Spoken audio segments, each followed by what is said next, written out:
Por favor, inscreva-se. Este caso aconteceu no Canadá, no ano de 1977. No dia 13 de abril de 1977, um casal chamado Charlie e Mavis foi a uma fazenda rural abandonada em Alberta. O casal não estava procurando por uma pessoa desaparecida, isso é certo. Mas foi exatamente isso que eles encontraram. A fazenda não estava mais em uso e o tanque séptico também não. Então, o casal pensou que a bomba dentro dele ainda poderia ser útil para outra coisa. O casal abriu o tanque, esperando ver a bomba e talvez um pouco de lodo. Mas, em vez disso, eles viram algo flutuando na água suja. Eles descreveram ter visto um saco de lã cinza com um sapato marrom na água turva. A princípio, parecia apenas roupa, mas depois ficou claro que a roupa estava presa a uma perna. O casal não entrou no tanque e não tentou resgatar a pessoa dentro do tanque. Estava claramente muito tarde demais. Em vez disso, eles saíram imediatamente e chamaram a polícia. 2 policiais foram enviados à fazenda abandonada. A situação passou a ser uma operação de remoção em um espaço confinado e contaminado. Isso é praticamente o pior pesadelo de um investigador. O tanque tinha 1,8 metros de profundidade. A água e a lama tornaram o trabalho lento. Os policiais não podiam apenas retirar os restos mortais. Primeiro, precisaram baixar o nível do tanque e depois remover manualmente pedaços dos detritos e do líquido. Ao esvaziar cada balde, eles buscavam pistas. Quando expuseram o suficiente dos restos mortais para permitir que fossem retirados, perceberam que o homem havia se decomposto completamente, mas ele ainda estava vestido. As roupas recuperadas incluíam uma camisa azul da Levi's, uma camiseta, jeans, meias de lã cinza e sapatos marrons tipo Wallaby de imitação. Mas havia outro detalhe importante. O corpo também foi descrito como estando enrolado em um lençol amarelo e amarrado com uma corda de nylon. Nada do que foi encontrado deu à polícia um nome, nem havia correspondência imediata com desaparecidos. Também estava claro que esse homem não havia simplesmente caído no tanque. Eles sabiam que estavam lidando com uma vítima de homicídio. Os restos mortais ficaram submersos por meses. Então, o estado do corpo tornou quase todos os primeiros passos ainda mais difíceis. Relatórios públicos afirmaram mais tarde que o corpo havia sido coberto com cal virgem. Esse é um método de mascarar um cadáver. Supostamente, serve para reduzir o odor e atrair menos insetos. Também acelera o processo de decomposição. A vítima também havia sido baleada com uma arma calibre 32. A polícia também acreditava que ele havia sido brutalmente torturado e violentamente agredido antes de sua morte. As evidências sugeriam que ele havia sido horrivelmente mutilado. Ele havia sido espancado, amarrado, queimado com um pequeno maçarico, queimado com cigarros, e suas partes íntimas haviam sido mutiladas com um objeto cortante, provavelmente uma tesoura de jardinagem. A data exata da morte não pôde ser determinada. No entanto, entendeu-se que ele estava lá há pelo menos alguns meses. Eles acreditavam que ele foi morto em algum momento entre 1976 e o início de 1977. O homem foi descrito, quando ele ainda era tratado como John Doe, como tendo aproximadamente entre 1,68 m e 1,75 m de altura. Seu peso foi estimado entre 60 e 8,82 quilos. Ele tinha cabelo escuro e sua idade era difícil de definir, mas acreditavam que estava no fim dos 20 anos. A polícia não pôde definir se ele era caucasiano ou indígena, o que era importante para a identificação baseada em comparações. Os investigadores precisam comparar um corpo desconhecido com relatórios de pessoas desaparecidas. Então, se a descrição estiver errada, a busca pode seguir na direção errada. Se a descrição for restrita, a pessoa desaparecida pode ser descartada cedo demais. Não foi possível obter impressões digitais para a identificação. Não havia carteira nem documentos. A fazenda em si foi examinada como parte da investigação de homicídio, mas não havia evidências de que o homem tivesse sido morto lá. Era provável que ele tivesse sido morto em outro lugar, e o tanque abandonado parecia mais um local de descarte. Então quem colocou o corpo lá pode ter conhecido a área rural. Eles podem ter sabido que a propriedade estava abandonada. Os dentes da vítima ofereciam uma chance melhor de descobrir quem era o John Doe. Ele ainda tinha todos os dentes e havia algumas obturações. Alguns tratamentos dentários pareciam recentes. Registros e imagens dentárias foram distribuídos por toda a região para mais de 800 dentistas no Canadá. Eles também foram publicados em revistas e boletins odontológicos. Mas ninguém reconheceu esse homem. O homem acabou sendo enterrado em uma cova sem identificação em Edmonton. Mas isso não encerrou o caso. Devido ao local e às circunstâncias em que foi encontrado, o caso se tornou conhecido pelo público e, por causa disso, o John Doe acabou recebendo outro nome. Passaram a chamá-lo de Sam da Fossa Séptica e a polícia ficou pressionada para resolver o caso. Em 1979, os restos mortais foram exumados para mais trabalhos de identificação forense. As medições do crânio e dos ossos foram usadas para refinar o perfil biológico. Esse trabalho apoiou a ideia de que a vítima provavelmente era indígena e tinha cerca de 35 anos. Ao saberem da origem racial, o investigador pensou que ele poderia ser identificado por reconhecimento facial.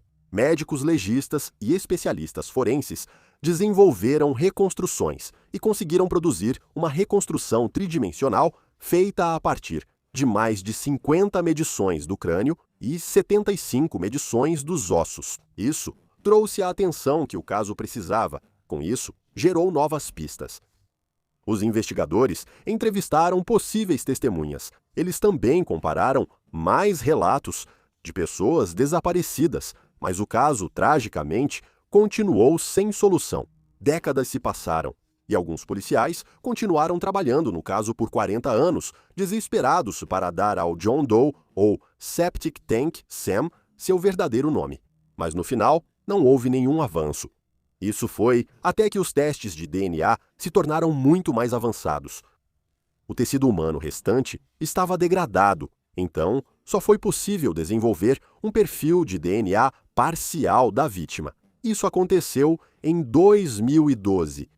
Mas então, alguns anos depois, em outubro de 2017, a polícia anunciou o lançamento de um programa nacional de DNA para restos não identificados. O programa permitiu que familiares de pessoas desaparecidas enviassem seu DNA para comparação. Logo depois, em 2019, o perfil parcial de 2012 foi comparado com o novo banco de dados canadense. No início, não houve correspondência. O homem ainda não tinha nome. No entanto, em 2020, a polícia e o escritório do legista-chefe fizeram uma parceria com a Outram, um laboratório de DNA forense especializado e empresa de tecnologia que utiliza a tecnologia avançada para resolver casos arquivados.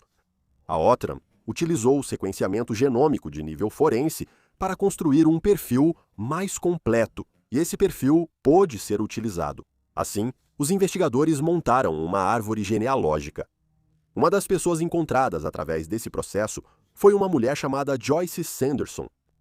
Ela havia perdido contato com seu irmão no final de 1977, então, a polícia coletou amostras de DNA familiar para uma análise mais detalhada. E quase 45 anos depois, em outubro de 2020, o teste confirmou que o DNA de Joyce correspondia ao DNA de Sam, do tanque séptico. A polícia finalmente encontrou o homem que procurava. O verdadeiro nome de Sam, do tanque séptico, era Gordon Edwin Sanderson. A polícia o identificou oficialmente em janeiro de 2021. Pouco depois disso, seu nome foi divulgado publicamente. Gordon nasceu em 22 de outubro de 1950 e, de fato, era indígena. Relatórios públicos não informam exatamente sua comunidade de origem, nem sua nação ou afiliação a alguma tribo. Eles também não mencionam o nome de seus pais. Gordon foi separado de sua família aos 9 anos de idade e colocado em acolhimento familiar. Isso aconteceu por causa do Sixties Scoop. O governo do Canadá descreve o Sixties Scoop como um período dos anos 1960 até os anos 1980, quando crianças indígenas foram retiradas de suas casas pelas autoridades de assistência social infantil. Na década de 1970, Gordon estava morando em Edmonton, a cidade que se tornou o último local confirmado de sua vida adulta. Ele lutava contra vícios e teve vários problemas com a polícia. O que ficou claro é que ele era um homem vulnerável e, como mencionamos antes, sua irmã se chamava Joyce. Ele também tinha uma filha, embora os relatos públicos não pareçam fornecer mais informações sobre ela. Ele também tinha um irmão chamado Arthur. A última vez que Joyce o viu, Gordon disse a ela que iria visitar Arthur, mas nunca chegou lá. Joyce mais tarde comunicou o desaparecimento dele no início dos anos 1980. Após ser identificado, a polícia pôde dar aos familiares algumas respostas sobre o ocorrido com seu irmão e pai. A polícia também apresentou sua teoria sobre o que aconteceu com ele. Eles acreditam que Gordon foi morto por associados envolvidos em atos criminosos na região de Edmonton. Mas a polícia também reconheceu a passagem do tempo. O assassino ou os assassinos podem já estar mortos. A polícia pediu que quem conhecesse ou tivesse falado com Gordon antes de sua morte entrasse em contato.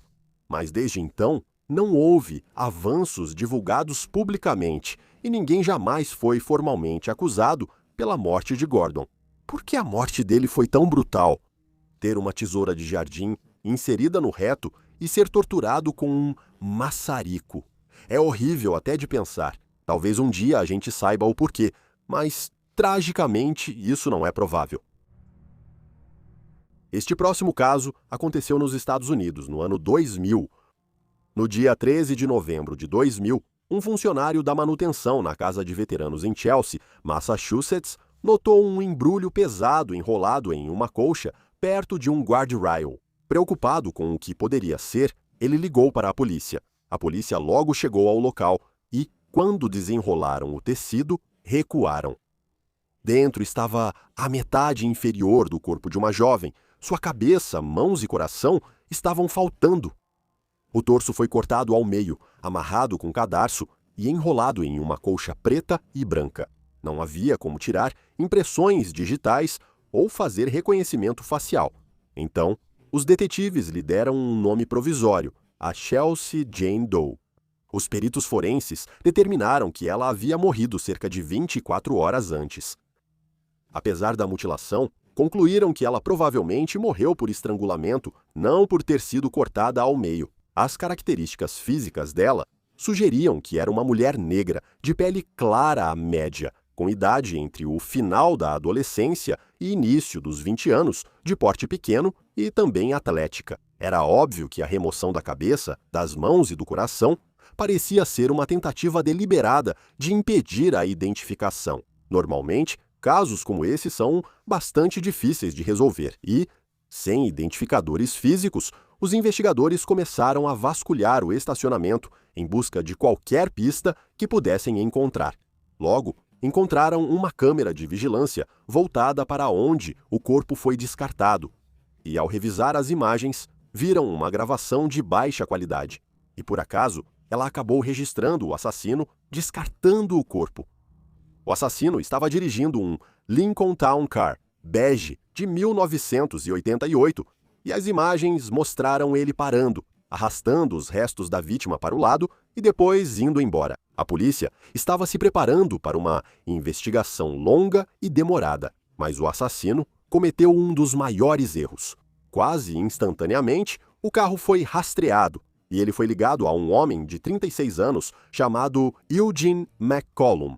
Eugênio estava alugando um pequeno e apertado quarto individual na YMCA da região. Ao revistar o quarto dele, a polícia encontrou manchas de sangue e itens possivelmente usados na limpeza. McCollum inicialmente negou qualquer envolvimento, mas eventualmente confessou e disse aos detetives que havia pegado uma mulher e depois a matou. Ele contou que o nome da mulher era Lisa, ofereceu dinheiro por sexo e a levou para casa.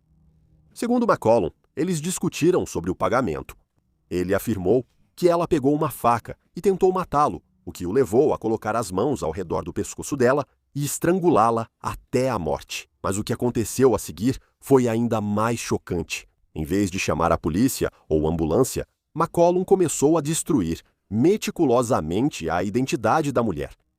Usando o que ele mais tarde descreveu como uma faca estilo Rambo, ele decepou a cabeça dela, as mãos, cortou alguns dos dedos dos pés e removeu o coração antes de cortar o corpo dela ao meio.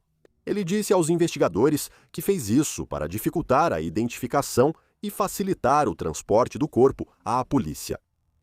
Ao ser questionado pelos detetives sobre como suportava tanta brutalidade, ele disse que se tornou como um robô ou máquina ao esquartejar o corpo dela.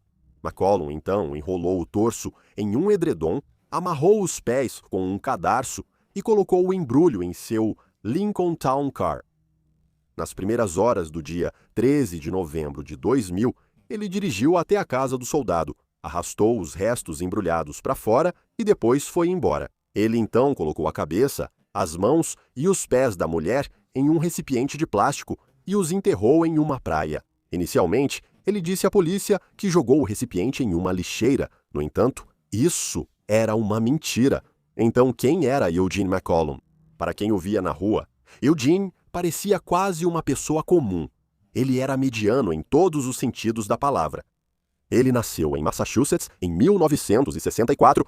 Ele passou por vários empregos temporários depois do ensino médio, mas sua vida tomou um rumo sombrio em 1996, quando seu irmão mais novo, Patrick, foi esfaqueado até a morte em uma boate. O acusado pelo assassinato foi absolvido, um evento que McCollum mais tarde disse que o transformou em uma bomba-relógio prestes a explodir. Ele disse que isso o deixou extremamente irritado, frustrado e amargurado com o mundo. Mas ainda havia um problema. A polícia não conseguia descobrir quem era a vítima. Eugene parecia realmente não saber muito sobre ela, além de que seu nome supostamente era Lisa. Mas, por outro lado, a polícia acreditava que esse provavelmente era um nome falso.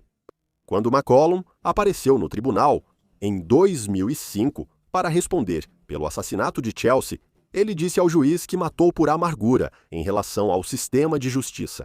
Mas foi aqui que ele também confessou ter matado outra pessoa. Ele disse à polícia que matou um homem chamado John Leyden, cujo corpo decapitado foi encontrado em um apartamento em East Boston em 2001. McCollum confessou tê-lo espancado até a morte com um cano de chumbo antes de cortar sua cabeça, que ele enterrou em um parque. Ele se declarou culpado de homicídio culposo no caso de John Leyden e recebeu uma sentença de 10 a 12 anos. E pelo caso da Chelsea Jane Doe, ele foi condenado à prisão perpétua com possibilidade de liberdade condicional após 22 anos. McCollum depois admitiu ter enterrado a cabeça e as mãos da mulher em uma praia ao norte de Boston.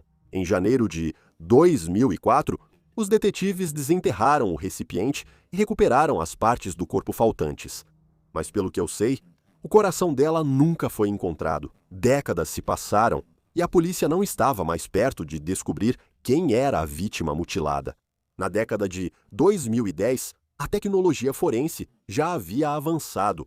O DNA de uma pessoa não identificada agora podia ser carregado em um banco de dados genealógico público e usado para construir árvores genealógicas. Em 2026, a polícia aplicou essa técnica a Chelsea Jane Doe. Eles carregaram o perfil de DNA dela e encontraram um parente distante no Texas. Os investigadores localizaram esse parente e acabou sendo o irmão da vítima.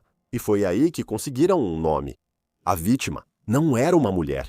Era uma jovem de 16 anos chamada Tiffany Bradley. Tiffany nasceu em novembro de 1983 e cresceu na Pensilvânia. Ela adorava basquete e era uma garota sociável.